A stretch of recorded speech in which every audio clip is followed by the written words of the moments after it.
이 시간 믿는 자에게는 능히 하지 못할 일이 없습니다. 믿는 자에게는 능히 하지 못할 일이 없습니다 라는 제목으로 함께 말씀을 나누도록 하겠습니다. 제가 어릴 적에 중고등부 수련회를 마치고 돌아갈 때가 되면 집에 가기 참 싫다라는 생각이 들곤 했습니다. 한동안 집을 떠나서 공동체 생활을 하고 이런 것들이 불편했지만 찬양과 말씀과 기도를 집중적으로 할 수 있는 시간을 갖는 것은 제게 참 새로운 경험이었습니다. 수련회 기간 동안 하나님 나라의 그 은혜를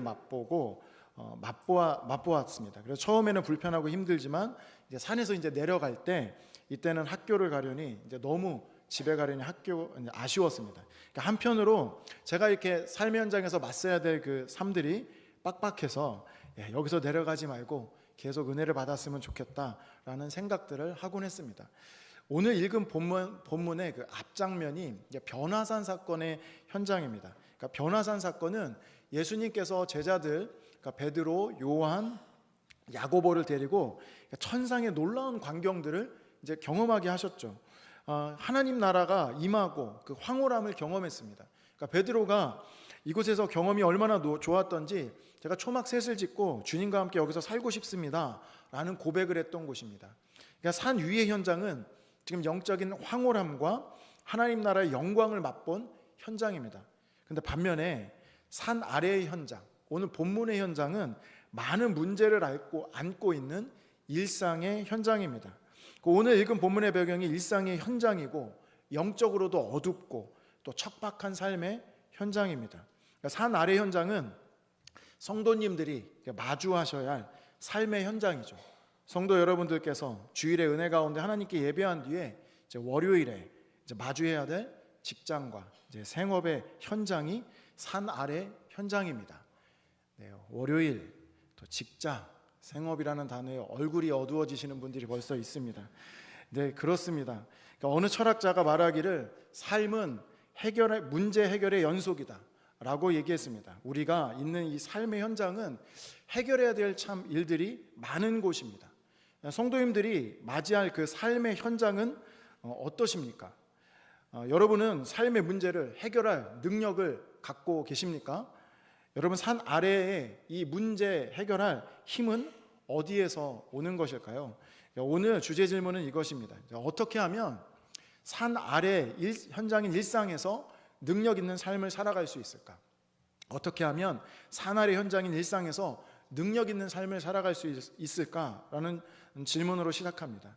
오늘 본문을 통해서 삶의 현장에서 능력 있게 삶을 살아갈 그 비결을 함께 나누고자 합니다. 예수님과 세 제자들이 산 아래로 내려옵니다. 그런데 그 남겨진 제자들이 있었는데 이 남겨진 제자들이 귀신 들려서 고통하는 아이의 그 문제 앞에서 허우적거리는 것을 보게 됩니다. 그러니까 오늘 이야기는 첫 장면은 이것입니다. 그러니까 문제를 벗어나 논쟁에 빠진 제자들, 문제를 벗어나 논쟁에 빠진 제자들을 볼 수 있습니다. 오늘 본문 14절입니다. 같이 한번 읽겠습니다. 시작. 예, 그들이 제자들에게 와서 보니 큰 무리가 그들을 둘러싸고 서기관들이 그들과 더불어 변론하고 있더라. 예수님께서 베드로, 야고보, 요한을 데리고 변화산에 오르셨다가 이제 산 아래로 내려오십니다. 그러니까 내려와 보니 산 아래에 있던 제자들이 서기관들과 지금 논쟁에 빠져 있습니다. 토론의 주제가 제법 민감했던 것 같습니다. 많은 사람들이 몰려와서 이 논쟁을 둘러싸서 구경하고 있습니다. 이들은 왜 이토록 뜨거운 논쟁을 하고 있는 것일까요? 논쟁은 귀신 들려 고통하는 이 아이를 고치지 못하면서 생겨나기 시작했습니다. 그러니까 제자들은 아이를 고쳐주지 못했고 이에 율법학자들과 뜨거운 논쟁이 벌어진 것이죠. 그러니까 이 논쟁에 대해서 성경은 자세하게 설명하지는 않습니다. 그런데 본문에 사용한 변론이라는 단어를 보면 부정적인 논쟁으로 보입니다. 그러니까 14절의 변론이라는 단어는 함께 찾다라는 의미로서 상대방의 허물을 찾아내기 위한 논쟁을 암시하고 있습니다. 그러니까 본문에 사용된 변론은 서로 허물을 찾기 위해서 치열한 싸움이 벌어졌다는 겁니다. 제자들이 율법학자들과 말싸움에 지금 빠져 들어간 것이죠. 이들은 무슨 논쟁에 빠졌을까요? 제자들이 귀신 들려 아이를 고치지 못한 것을 보면 여러 가지 논쟁을 상상해 볼 수 있습니다.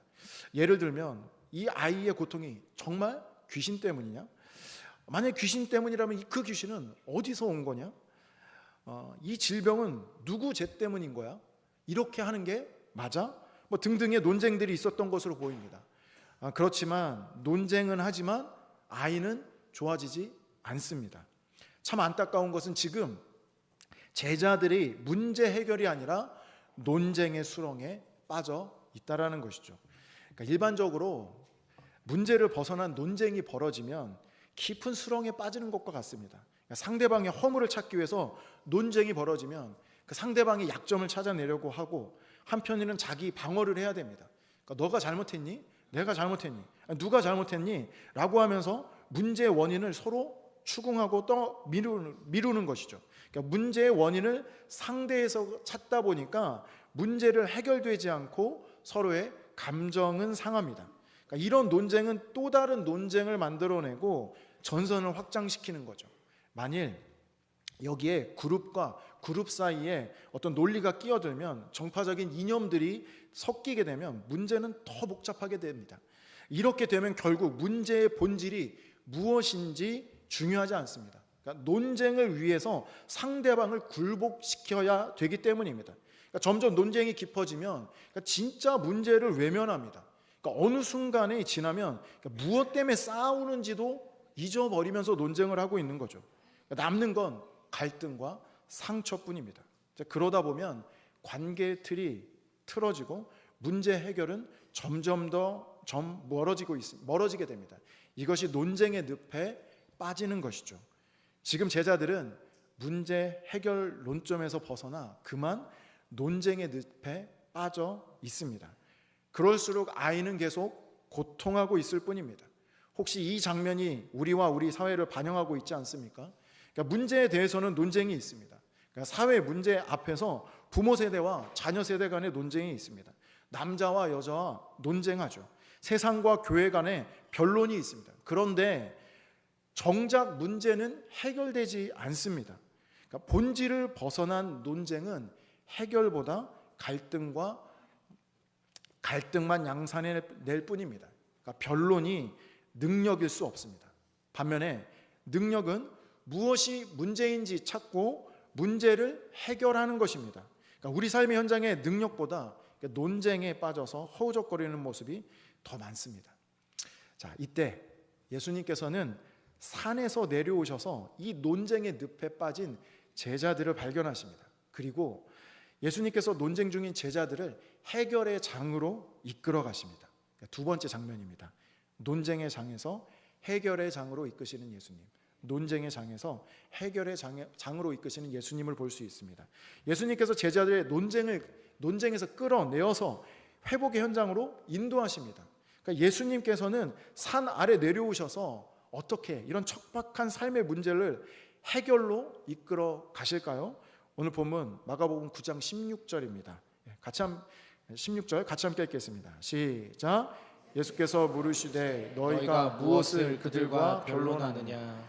예수님께서 제자들에게 질문하십니다. 너희가 무엇을 그들과 변론하느냐? 제자들에게 질문하는 거죠.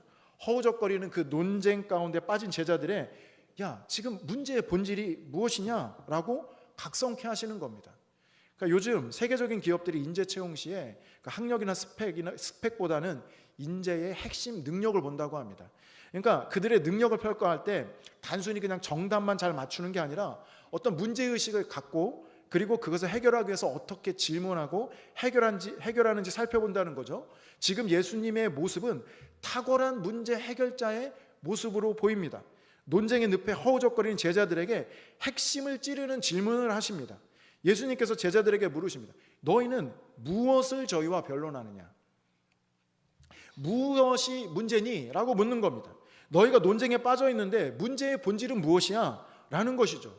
예수님의 그 질문으로 문제의 핵심으로 지금 다가가게 하고 계신 거죠. 이때 귀신 들려 고통하는 아이의 그 아버지가 예수님께 가서 나와서 이야기합니다.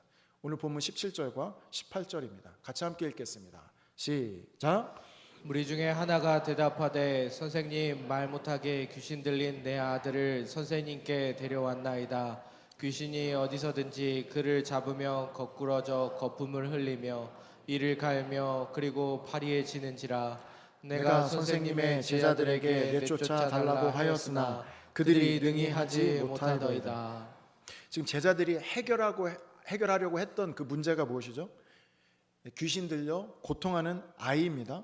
그러니까 논쟁으로 소외되었던 이 아이의 아버지는 비로소 예수님께 이야기를 하는 거죠. 선생님, 제 아이가 말 못하게 하는 귀신이 들려서 지금 데려왔습니다. 귀신이 아이를 사로잡으면 아이가 거꾸러지고 거품을 흘리며 이를 갈며 이가 사색이 되어서 고통하고 있습니다. 이를 내어 쫓아달라고 제자들에게 부탁했는데 제자들은 이것을 하지 못했습니다 라고 말하는 거죠. 제자들에게 문제를 가지고 왔는데 제자들은 이것을 해결하지 못했습니다. 그리고 그만 논쟁에 빠져 들어갔습니다. 게다가 고통받고 있는 아이와 아버지는 뒤로 하고 서기관들과 논쟁에 빠져들인 거죠. 서기관들도 이 아이의 고통에 대해서 관심이 없습니다. 호기심 많은 군중들이 찾아와서 아이를 구경만 할 뿐입니다. 그러니까 아이 아버지 입장에서는 얼마나 답답하겠습니까? 아무도 이 아이와 아버지의 고통을 이해하지 못하고 모든 사람들이 논쟁에 빠져 있었습니다. 이 말을 듣던 예수님께서 이렇게 말씀하십니다. 오늘 본문 19절입니다. 대답하여 이르되 믿음이 없는 세대여, 내가 얼마나 너희와 함께 있으며 얼마나 너희에게 참으리요. 그를 내게로 데려오라 하시매. 이를 보신 예수님께서 한탄하십니다. 믿음이 없는 세대여, 예수님께서 고통하는 아이가 방치되어 있고 군중들의 호기심에 구경거리만 되어 있으며 제자들과 서기관들은 논쟁에 빠져서 문제를 해결하지 못하는 모습을 보면서 한탄하고 계십니다. 그리고 말씀하십니다. 그 아이를 내게로 데려오라. 성도 여러분, 혹시 핵심의 문제에서 벗어나 변론과 논쟁에 빠져 있는 모습은 없습니까? 변론하지 마시고 문제를 연구만 하지 마시고 고민만 하지 마시고 그 문제를 우리 구주 예수 그리스도께 가져오시기를 소망합니다. 왜 이런 고통이 왔는지, 누구 죄 때문인지 변론을 멈추십시오. 인생의 문제는 해결할 수 있는 분에게 가져가야 해결할 수 있습니다. 예수님께 문제를 가져가십시오. 예수님께서 귀신 들린 아이를 데려오라고 하십니다. 이제 예수님께서 문제의 근원으로 점점 다가가고 계십니다. 그러니까 세 번째 장면인데요. 문제의 뿌리로 들어가시는 예수님, 문제의 뿌리로 들어가시는 예수님을 봅니다. 자, 아이의 아버지가 귀신 들려서 고통하는 아이를 이제 데리고 옵니다. 그런데 문제가 발생됩니다. 오늘 본문 20절입니다. 함께 읽겠습니다. 시작. 예, 데리고 오니 귀신이 예수를 보고 곧 그 아이로 심히 경련을 일으키게 하는지라. 그가 땅에 엎드려져 구르며 거품을 흘리더라.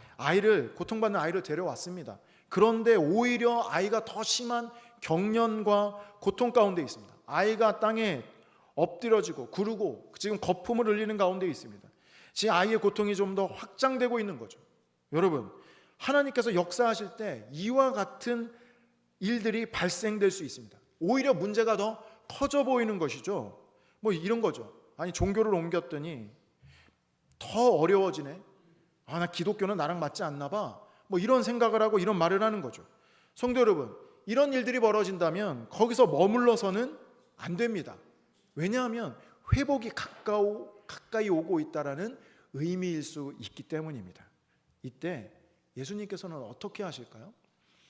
만일 저라면 이 아이가 지금 막 경련이 일어났으면 그 아이를 먼저 가서 돌볼 것입니다. 그렇지 않습니까? 근데 아이가 지금 급하지 않습니까? 그런데 예수님께서는 그렇게 하지 않습니다. 오늘 21절을 말씀을 볼까요? 21절, 예수께서 그 아버지에게 물으시되 언제부터 이렇게 되었느냐 하시니. 지금 경련 속에 아이가 힘들어하는데 오히려 예수님은 그 아이는 잠시 두고 아버지하고 계속 대화를 이어가십니다. 예수님의 지금 상식과 다른 의외의 접근을 하십니다. 예수님은 지금 왜 이러신 거죠? 지금 예수님은 문제 해결의 본질로 자꾸 들어가고 계십니다. 이때 이 아이의 아버지가 뭐라고 대답할까요? 오늘 21절과 22절입니다. 같이 함께 읽겠습니다. 시작. 예수께서 그 아버지에게 물으시되 언제부터 이렇게 되었느냐 하시니 이르되 어릴 때부터니이다. 귀신이 그를 죽이려고 불과 물에 자주 던졌나이다. 그러나 무엇을 하실 수 있거든 우리를 불쌍히 여기사 도와주옵소서. 예수님이 이 아이 아버지와 계속 대화를 이어가십니다. 이 아이의 아버지는 계속 설명하고 있는 거죠. 어릴 때부터 이랬습니다. 그래 귀신이 그를 죽이려고 불과 물과 자꾸 던졌습니다. 그러나 무엇을 하실 수 있거든 우리를 불쌍히 여겨 도와주세요. 그러나 무엇을 하실 수 있거든. 여러분, 이 아버지의 말에서 무엇이 느껴지나요? 그러나 무엇인지 하실 수 있거든. 지금 아이가 어릴 때부터 고통받고 있었다라고 얘기하고 있습니다. 그리고 그것을 보아서 문제는 여러 해 동안 고통하고 있었을 것입니다. 여러분, 아이가 고통하면 가족 모두가 아마 다 들러붙어서 그 아이를 케어하느라고 어려웠을 겁니다. 그러니까 사실 아버지는 계속된 지금 고통과 좌절을 경험하고 있죠. 게다가 예수라는 사람한테 가면은 낫는다고 해서 왔는데 예수는 없고 제자들이 있었습니다. 그러니까 제자들의 얘기했는데 부탁해보았지만 제자들은 문제를 해결할 수 없었던 겁니다. 그러니까 아버지 입장에서는 계속 좌절을 경험하고 있는 거죠. 그러니까 아버지의 모습이 냉소적인 모습입니다. 이 대답에 예수님은 무엇이라고 말씀하실까요? 냉소적인 이 아버지에게 이렇게 말씀하십니다. 23절입니다. 같이 함께 읽겠습니다. 시작. 예수께서 이르시되 할 수 있거든이 무슨 말이냐 믿는 자에게는 능히 하지 못할 일이 없느니라 하시니. 예수님께서 고통하는 이 아이의 부모에게 핵심을 찌르십니다. 지금 예수님은 아이보다 아버지를 먼저 돌보고 계신 겁니다. 예수님은 아버지의 믿음을 먼저 일으키시는 거예요. 할 수 있거든이 무슨 말이냐 믿는 자에게는 능히 하지 못할 일이 없느니라. 믿는 자에게는 능치 못한 일이 없다라고 말씀하고 계십니다. 예수님은 지금 냉소와 소망이 사라진 아버지의 마음에 믿음을 일으키고 계신 겁니다. 이 믿음이 왜 중요할까요? 예수님의 이 능력은 주를 믿는 사람, 믿음을 통하여서 행했기 때문입니다. 그러니까 마태복음 13장 58절을 보면 그들이 믿지 않음으로 말미암아 거기서 많은 능력을 행하지 아니하시니라 라고 말씀하고 있습니다. 믿지 않으니 예수도 그곳에서 능력을 행하지 않았다라는 거죠. 하나님의 능력의 공식은 믿음입니다. 그래서 주님께서 아이의 아버지에게 말씀하시는 거죠. 할 수 있거든이 무슨 말이냐 믿는 자에게는 능히 하지 못할 일이 없느니라. 예수님께서 아이의 아버지의 냉소적인 그 마음을 지적하시고 그리고 믿음을 불러 일으키십니다. 이때 아이 아버지의 반응이 어땠을까요? 오늘 24절입니다. 같이 함께 읽겠습니다. 시작. 곧 그 아이의 아버지가 소리를 질러 이르되 내가 믿나이다 나의 믿음 없는 것을 도와주소서 하더라. 주님의 말씀이 아이의 아버지를 다시 각성시키는 거죠. 아버지가 소리를 지릅니다. 냉소적이었던 이 아버지가 새로운 간절함이 올라오는 거죠. 그러면서 예수님께 간절히 간구합니다. 간절히 기도합니다. 내가 믿나이다 나의 믿음 없는 것을 도와주소서. 내가 믿나이다 나의 믿음 없는 것을 도와주소서. 성도 여러분, 이처럼 모순된 고백이 어디 있을까요? 믿는다라고 말합니다. 그런데 나의 믿음 없는 것을 도와주세요 라고 말합니다. 이처럼 모순되고 솔직한 고백이 어디 있습니까? 그러니까 예수님은 아이의 회복에 앞서서 아버지의 심령 속을 드러내시는 거죠. 계속 고통하고 있는, 좌절하고 있는 냉소적으로 변질된 그 아버지의 마음을 드러내십니다. 예수님은 이 문제까지 내려가고 싶으셨던 것입니다. 예수님께서는 계속 좌절 속에 있었던 그 아이 아버지를 일으켜주고 싶으셨던 거예요. 그리고 그 안에 믿음을 불러 일으키십니다. 그래서 아이 아버지가 부족하지만 믿음과 간절함으로 예수님께 간구하고 기도할 수 있도록 그를 도우시는 거죠. 성도 여러분, 변화는 이런 믿음과 간절함을 통해서 일어나는 것입니다. 그러니까 예수님은 이 부모의 말이 모순되지만 간절한 고백과 그 간청에 반응하십니다. 믿음으로 역사하십니다. 어떻게 하셨을까요? 25절 말씀입니다. 함께 읽겠습니다. 시작. 예수께서 그 더러운 귀신을 꾸짖어 이르시되 말 못하고 못 듣는 귀신아 내가 내게 명하노니 그 아이에게서 나오고 다시 들어가지 말라 하시매. 예수님께서 말씀하시죠. 내가 명하노니 그 아이에게서 나오고 다시는 들어가지 말라. 귀신이 소리 지르며 경련을 일으킵니다. 그러니까 처음에 아이가 죽은 것 같이 경련을 일으키는 것입니다. 많은 사람들이 그 아이를 보니까 아이가 죽었다라고 이야기합니다. 그렇습니다. 아이가 죽은 것 같습니다. 그런데 주님께서 다시 그를 일으키십니다. 이 장면은 마치 우리 육신이 죽었다가 다시 부활케 하시는 그 주님의 역사와 유사합니다.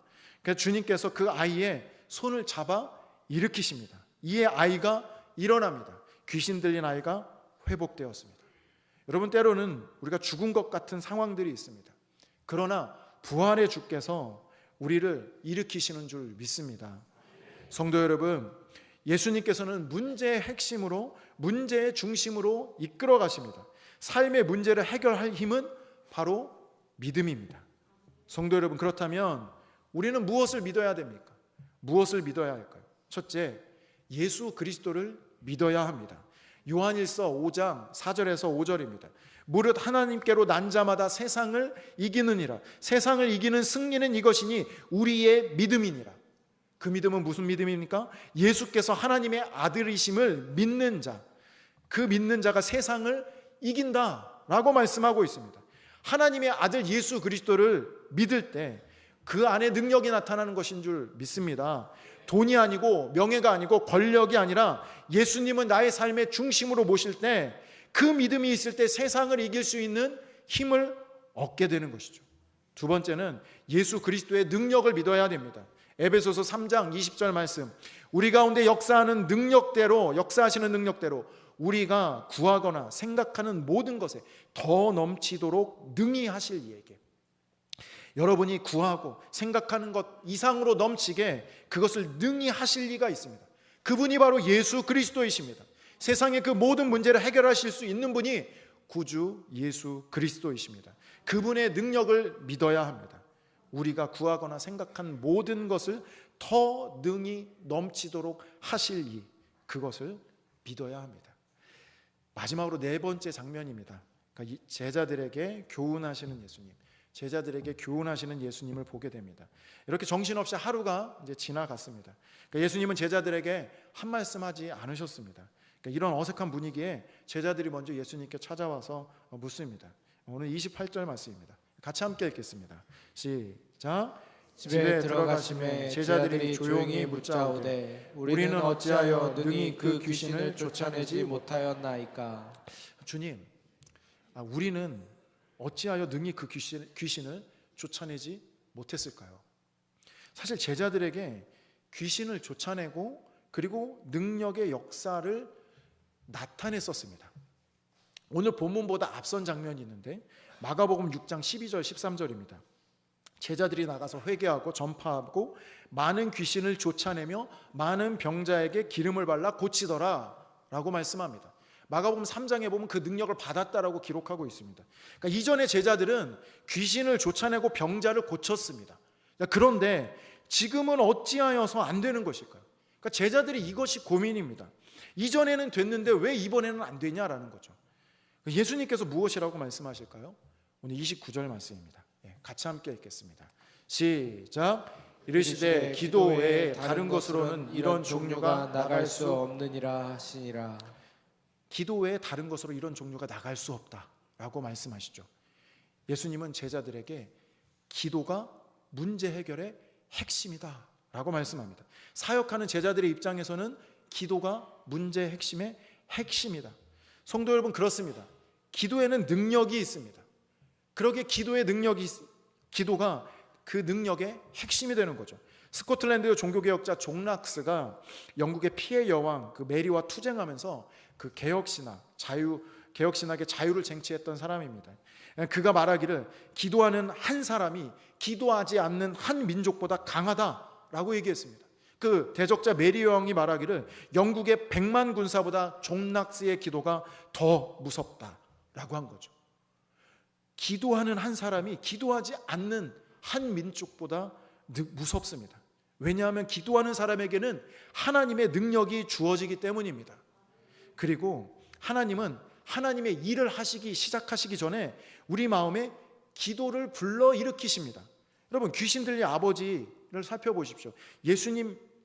예수님께서 그 아버지에게 어떻게 하십니까?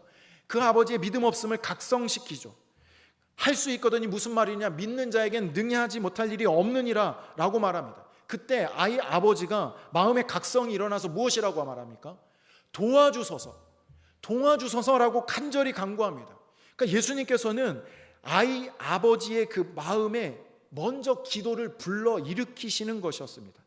하나님은 우리로 하여금 먼저 역사하시기 전에 기도하게 하십니다. 기도하게 하신 뒤에 하나님의 역사를 이루어 가십니다. 그러니까 하나님은 새로운 역사를 이루어 가기 전에 먼저 기도케 하시는 거죠. 그러므로 성도 여러분, 기도의 마음을 물리치지 마십시오. 하나님께서 여러분에게 일하시기 위해서 여러분의 기도의 자리로 이끄신다면 그곳에서 기도하십시오. 하나님께서 일하시기 위해서 여러분에게 그 기도의 갈망을 불어 넣으시는 겁니다. 소망을 불어 넣으시는 거죠. 빌립보서 2장 13절에 너희 안에 행하시는 이는 하나님이시니 자기의 기쁘신 뜻을 위하여 너희에게 소원을 두고 행하신다라고 말합니다. 소원을 두고 소원을 주시는 거죠. 그러므로 그것으로 기도로 이루어 가야 되는 것이죠. 그렇다면 이 기도는 무엇일까요? 여기서 말하는 기도는 무엇일까요? 기도는 하나님만을 의지하는 것입니다. 능력 있는 기도는 무능한 나를 의지하는 것이 아니라 능력 있는 하나님만을 의지하는 것이에요. 향남교회 정갑신 목사님께서 이 본문에 대해서 개인적으로 삶에 적용하신 일화가 있습니다. 정갑신 목사님께서 외부 모임에 설교를 부탁받으셨다고 합니다. 그래서 목사님께서 이전에 정말 잘 됐던 그 설교 한 편을 준비하시고 이거면 이제 완벽하지라는 생각을 가지고 이제 그 모임에 가셨다라고 합니다. 자, 모든 게 은혜롭게 잘 진행되겠지 생각하셨는데, 근데 막상 그곳에 가니까 처음부터 설교가 꼬이기 시작하셨다라고 합니다. 왜냐하면 그 현장에, 모임 현장에 필요한 것들이 자꾸 보이기 시작하는 거예요. 그러니까 설교와 다른 말이 자꾸만 나가기 시작하는 거죠. 그러니까 설교자가 모임의 상황이 보여지니까 자꾸만 다른 말을 하게 되었던 거죠. 그렇게 어렵게 모임을 마치셨다고 합니다. 이후에 목사님께서 이 문제에 대해서 다시 한번 살펴보는데 왜 이런 문제가 있었을까라고 곰곰이 기도하실 때 이렇게 고백하십니다. 기도가 없었다라고 고백하십니다. 그러니까 보통 모임에 목사님께서 가실 때 모임에 가시기 전에 스케줄표가 있는데 그 스케줄표를 보고 그것을 가지고 이렇게 기도하신다고 합니다. 그러니까 그곳에서 은혜를 주시길 위해서 메시지를 주시길 위해서 기도하시는데 그 모임 가실 때는 이것이 빠졌다라고 합니다. 근데 물론 바쁘시기도 하셨고 근데 준비된 설교가 또 완벽했으니까 이거면 되겠지라는 생각을 하시는 거죠. 그러니까 이전의 성공의 경험에 의지해서 일을 하다 보니까 능력이 없음을 경험하셨다라고 고백하셨습니다. 그렇습니다. 우리에게도 경험이 있습니다. 성도 여러분, 과거의 신앙의 은혜가 많으셨던 분들 많으시죠? 과거의 지혜도 있고 능력도 있고 은사도 있었습니다. 그런데 과거의 그 경험이 성도님들의 지금의 능력이 될 수 없습니다. 과거의 문제와 지금의 문제가 다를 수 있기 때문입니다. 그러므로 성도는 지금 기도해야 합니다. 그러니까 매일 하나님을 의지해야 합니다. 기도를 통해서 하나님을 의지해야 되죠. 그러니까 때로는 새벽 기도나 아침에 하루 일정들을 위해서 하나님께 위탁하십시오. 여러분 직장이나 일터에서 학교에서 그 하루 동안 해야 될 일들이 있으십니까? 하나님께 은혜를 구하십시오. 무엇보다 충분한 기도의 시간들이 필요합니다. 새벽 기도회, 금요 영성 집회, 아니면 새로운 자신의 어떤 개인 기도의 시간을 확보하십시오. 그러니까 찰스 스펄전 목사님께서 말씀하시기를 그러니까 짧지만 강력한 기도를 할 수 있는 것은 오랜 기도가 쌓여야 가능하다. 그러니까 짧지만 강력한 기도를 할 수 있는 것은 오랜 기도가 쌓여야 한다라고 말했습니다. 그러니까 기도의 습관이 능력입니다. 말씀을 마무리하겠습니다. 삶은 문제 해결의 연속입니다. 산 아래 일상은 척박합니다. 우리에게 삶의 문제를 해결할 능력이 필요합니다. 어떻게 이 능력을 얻으시겠습니까? 세상을 이길 힘은 믿음입니다. 세상을 이기는 승리는 우리의 믿음이라고 하였습니다. 이 믿음은 예수 그리스도께서 하나님의 아들이심을 믿는 것입니다. 그 아들을 내 삶의 주인으로 모시는 것이죠. 사랑하는 성도 여러분, 여러분 삶 중심에 예수 그리스도를 모시기를 소망합니다. 이 믿음을 가지시기를 소망합니다. 요한복음 15장 7절에 너희가 내 안에 거하고 내 말이 너희 안에 거하면 무엇이든지 원하는 대로 구하라. 그리하면 이루리라. 주 안에 있는 것이 능력입니다. 또한 문제를 해결할 수 있는 능력은 기도에 있습니다. 기도는 믿음과 연결되어 있습니다. 믿음으로 기도해야 합니다. 내 힘과 능력으로 감당할 수 없음을 고백하는 기도를 해야 됩니다. 하나님께서 하실 수 있음을 인정해야 합니다. 때로는 믿음이 부족할 때가 있죠. 주님, 믿음이 없음을 도와주세요라고 겸손함과 간절함으로 기도해야 합니다. 과거에 성공한 경험들에 의지하는 것은 그 당시에 그 효과는 유효하다고 생각하지 마시고 지금 다시 기도하십시오. 하나님께서 말씀하심이 무엇인지 기도를 통해서 들으시고 그 하나님의 말씀을 따라 행하시기를 소망합니다. 그 기도가 능력입니다. 세상을 변화시키는 그 능력은 하나님께 기도함에 있습니다. 1992년 10월 3일에 동독과 서독이 하나의 통일 국가를 이루었습니다. 독일의 이 통일은 세계사의 전환점이 되었죠. 당시 통독 대통령 크리스티안 볼프가 독일 통일 기념연설 중에서 통일 시발점에 대해서 언급했습니다. 통일 시발점이 어디냐면 라이프치히 니콜라이 교회에서 기도의 모임으로 시작되었다라고 언급합니다. 독일 통일 역사가 있기 약 11년 전에 1981년에 동독의 라이프치히에서 니콜라이 교회에서 평화를 기원하는 그 기도 모임이 시작되었습니다. 처음에는 얼마 모이지 않았습니다. 근데 그 기도 모임을 통해서 통일되기 1년 전에는 무려 2,000명이 모여서 기도하였습니다. 그리고 하나님께서는 독일의 그 평화를 염원하는 자들의 기도를 들으셨고 또 그 역사를 위해서 그들에게 기도하게 하셨습니다. 그렇게 기도한 이들은 하나님의 역사를 보게 하셨죠. 작은 기도가 모여서 그 큰 역사의 전환점을 이룬 것입니다. 사랑하는 성도 여러분, 삶을 변화시키고 역사를 일으키는 것은 그 믿음과 기도입니다. 믿음으로부터 시작되는 거죠. 성도 여러분, 기도하십시오. 여러분의 삶을 위해서 기도하시고 나라와 민족을 위해서, 가정을 위해서 기도하십시오. 변론으로 세상이 변화되지 않습니다. 분노와 원망으로 역사가 발전되지 않습니다. 그러므로 이 나라와 민족 소망 대신 교회가, 여러분들이 온전한 변화를 위해서 기도해야 합니다. 시편 2편 8절 말씀에 내게 구하라, 내가 이방 나라를 내 유업에게 주리니 내 소유가 땅끝까지 이르리라. 하나님께서 구하라 말씀하고 계십니다. 이 땅의 선함을 위해서 기도하고 하나님 나라가 위해서 기도하고 하나님의 선하신 역사가 나타날 것입니다. 기도의 시간을 만드십시오. 새벽에도 기도하시고 아침에도 기도하시고 점심에도 기도하시고 순간순간 기도하십시오. 기도를 통해서 하나님을 의지하십시오. 하나님의 원하심이 무엇인지 구하십시오. 능력의 하나님을 믿고 하나님께 기도할 때, 우리의 삶을 의탁할 때 하나님의 역사가 나타나는 줄 믿습니다.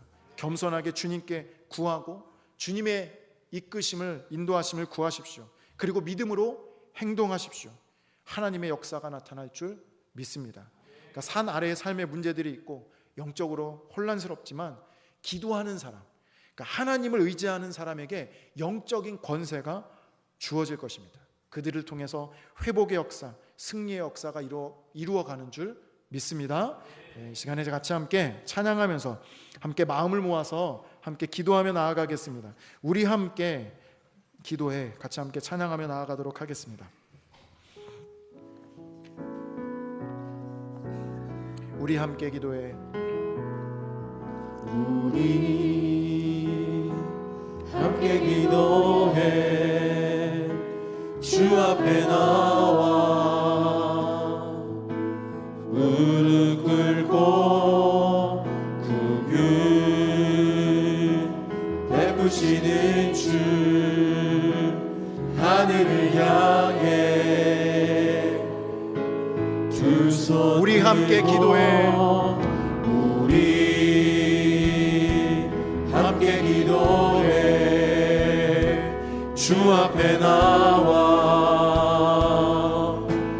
무릎 꿇고 긍휼 베푸시는 주, 긍휼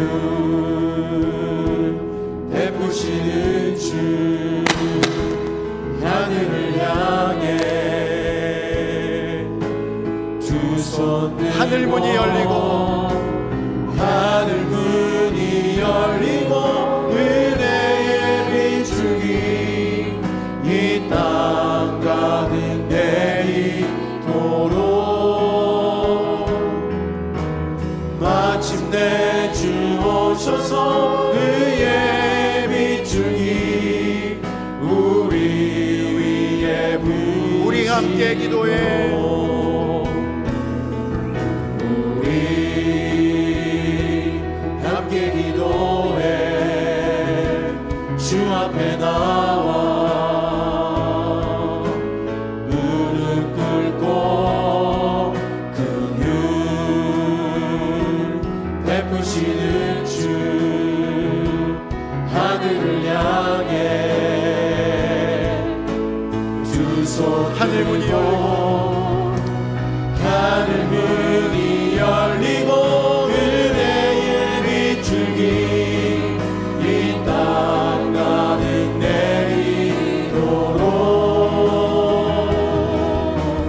마침내 주 오셔서 의의 비추기 우리 위에 하늘 문이 열리고 은혜의 비추기 하늘 문이 열리고 은혜의 비추기 이 땅 가득 내리도록 마침내 주 오셔서 의의 비추기 우리 위에 우리 함께 기도해. 우리 함께 기도해. 주 앞에 나와 무릎 꿇고 긍휼 베푸시는 주 하늘을 향해 두 손 하늘 문이 열리고 하늘 문이 열리고 은혜의 비추기 이 땅 가득 내리도록 마침내 주 오셔서 마침내 주 오셔서 의의 비추기 우리 위에 하늘 문이 열리고 은혜의 비추기 하늘 문이 열리고 은혜의 비추기 이 땅 가득 내리도록 마침내 주 오셔서 의의 비추기 우리 위에 하늘 문이 열리고 은혜의 비추기 하늘 문이 열리고 은혜의 비추기 이 땅 가득 내리도록 마침내 주 오셔서 의의 비추기 우리 위에 하늘 문이 열리고 은혜의 비추기 하늘 문이 열리고 은혜의 비추기 이 땅 가득 내리도록 마침내 주 오셔서 의의 비추기 우리 위에 부으시도록. 성도 여러분, 여러분의 삶의 현장은 어떠하십니까? 산 아래의 현장. 혹시 여러분들은 능력 있게 그 삶을 감당하고 계십니까? 아니면 혹시 우리도 연약함 때문에 고통하고 능력 없음에 고통하고 영적인 사단의 권세들 가운데 휘둘려 혹시 그 가운데 허우적거리고 계시진 않습니까? 주님께서 말씀하셨습니다. 할 수 있거든이 무슨 말이냐? 믿는 자에게는 능치 못할 일이 없느니라. 믿음으로 가지고 나아가시기를 소망합니다. 이 시간 함께 기도할 때 하나님, 우리에게 능력 없음을 고백합니다. 주여, 우리에게 긍휼을 베풀어 주시고 하늘의 은혜를 내려 주시옵소서. 이 땅 가운데 하나님의 긍휼이 필요합니다. 이 나라와 이 민족 가운데 하나님, 이 백성 가운데 하나님의 충만이 필요합니다. 주여, 변론을 벗어나 이제 하나님의 은혜와 능력 가운데 다시 한번 일어서기를 소망합니다. 주여, 긍휼을 베풀어 주시옵소서. 이 시간에 주여 한번 외치며 기도하겠습니다. 주여, 살아계신 하나님, 이 시간에 주님께 간구하며 기도합니다. 하나님이 우리 산 아래 있는 우리의 삶의 현장을 위해 기도합니다. 하나님, 때로는 연약하여서 하나님 우리 가운데 우리에게 능력이 없어서 하나님 문제를 해결해야 되지만 문제를 해결할 수 있는 우리의 시각이 없고 하나님과 주님께 간구하며 나아가 하나님의 모든 어려움 가운데 이겨나가고 싶지만 하나님 내 삶의 능력과 내 과거의 하나님의 그 모습만 붙들고 나아가는 모습, 하나님 이제 새로운 마음과 하나님 새 은혜 가운데 나아가여 주시옵소서. 하나님의 긍휼을 구하고 믿음으로 다시 한번 나아가게 하여 주시옵소서. 하나님, 우리 땅 가운데 반복되어지는 문제들 때문에 하나님 냉소한 우리의 신앙들이 있으면 다시 한번 일으켜 주시옵소서. 하나님, 기도는 하지만 하나님 믿음이 없는 기도 가운데 있다면 하나님 할 수 있거든이 무슨 말이냐, 믿는 자에게는 능치 못할 일이 없다는 말씀하시고 하나님 그 말씀을 붙들게 하여 주시옵소서. 다시 한번 일어나게 하여 주시옵소서. 내 욕구를 위해서 기도하는 것이 아니라 기도하며 하나님의 말씀하심이 무엇인지 듣게 하시고 하나님의 소망과 소원이 무엇인지 듣게 하여 주시옵소서. 하나님 그 말씀을 붙들고 기도하게 하여 주시고 성령의 능력을 따라 기도하게 하여 주시옵소서. 하나님 일하심을 보게 하여 주시옵소서. 영적인 눈들이 열려지게 하여 주시옵시고 하나님 사단의 권세 가운데 주의 말씀으로 대적하며 선포하며 승리하게 하여 주시옵소서. 어둠의 권세에 묻혀 있는 자들에게 예수의 이름으로 선포하며 나아가게 하여 주시옵소서. 가정을 위해서 기도하게 하여 주시옵소서. 우리의 남편과 아내들을 위해 기도하고 우리의 자녀들을 위해 기도하게 하여 주시옵소서. 예수의 이름으로 간구하게 하여 주시옵소서. 주님 믿습니다. 믿음 없음을 도와주소서라는 간절한 기도처럼 하나님 기도하게 하여 주시고 다시 한번 예수 그리스도께 나아가게 하여 주시고 그 믿음 가운데 승리하며 살아갈 수 있도록 하나님의 은혜가 필요합니다. 이 나라와 민족 가운데 하나님 긍휼을 베풀어 주시고 하나님이 조국을 불쌍하여 주시옵소서. 이 민족을 불쌍하여 주시옵소서. 이 우리 남북한의 이 민족 가운데 하나님 복음으로 다시 한번 회복되어지며 하나님 나라를 이루어가는 민족 될 수 있도록 주의 긍휼의 역사들을 부으시고 하늘 문 열어주시고 하늘의 은혜의 비와 하나님의 성령의 비를 부어주시옵소서. 하나님의 충만을 감당하게 하여 주시옵소서. 기도의 바람들이 일어나게 하여 주시옵소서. 기도하는 자들이 일어나게 하여 주시옵소서. 기도의 모임이 일어나게 하여 주시옵소서. 주님께 두세 사람 모인 곳에 주님께서 함께 하신다고 하셨는데 하나님 기도하게 하여 주시고 하나님의 은혜를 소망하게 하시고 하나님의 부흥을 소망하게 하시고 나라와 민족을 위해서 기도하게 하여 주시고 우리의 자녀들을 위해서 기도하게 하여 주시고 교회를 위해서 기도하며 하나님 미래를 위해서 기도하게 하여 주시옵소서. 하나님의 은혜 역사를 경험할 수 있도록 하나님 모아주시고 역사하여 주시옵소서. 성령으로 함께 하여 주시옵소서. 주의 은혜 가운데 나아갈 수 있도록 도와주시옵소서.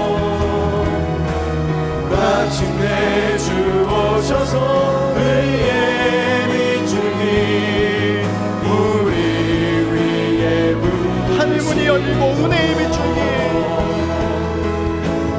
하늘문이 열리고 은혜의 민중이 이 땅 가는 데이도록 마침내 주 오셔서 의의 민중이 우리 위에 하나님의 꿈이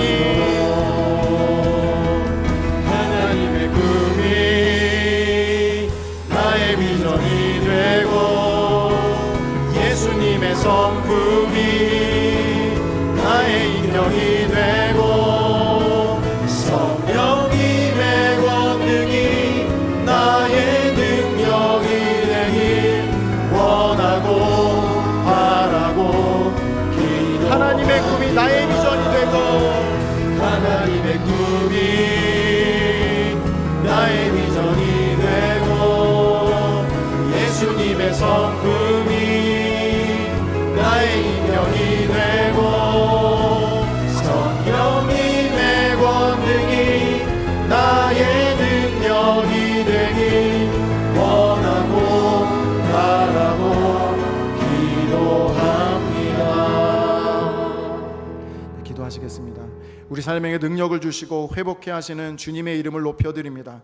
삶의 현장에서 영적인 시각들이 열리게 하여 주시옵시고 영적인 능력을 회복하게 하여 주시옵소서. 세상을 이길 힘은 믿음이라고 하셨습니다. 주를 믿는 믿음과 기도의 능력으로 하나님 역사를 이루어가는 성도님들 되게 하여 주시옵소서. 예수님의 이름으로 기도드립니다. 아멘.